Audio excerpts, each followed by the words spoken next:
Let's talk about how the Universal Design for Learning Guidelines 3.0 are structured and why that matters. Right at the top of the guidelines, you'll see a powerful sentence that starts with, "The goal of UDL is learner agency."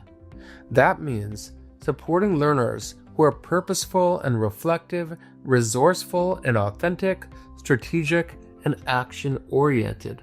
Learners who take charge of their own learning experience. And that idea, agency, is key to understanding the rest of the structure. The guidelines are built around 3 core principles represented as columns: design multiple means for engagement, design multiple means for representation, design multiple means for action and expression. Notice that language, design, not provide. This reflects a shift in UDL 3.0. We're not just offering options, we're designing intentionally based on our learners, the learning goal, and the context. This design mindset is central. Now, within each of these columns, you'll find 3 bolded guidelines. These are broad categories of practices we want to consider.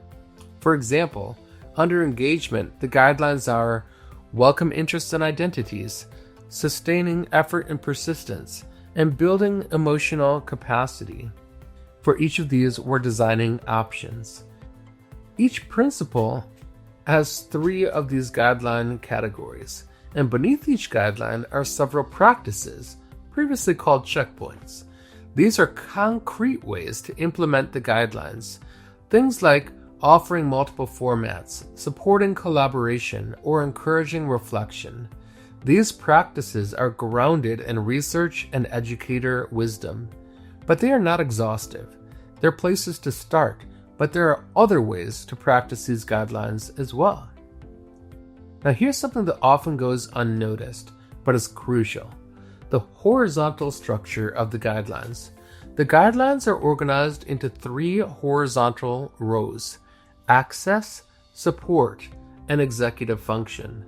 This layered structure shows how we move from simply getting learners in the door to helping them persist and finally to developing agency.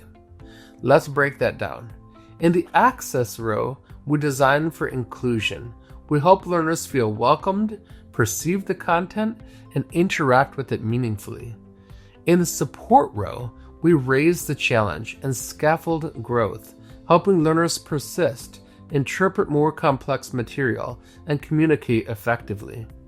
In the executive function row, we're aiming for independence, supporting emotional resilience, knowledge building, strategy development.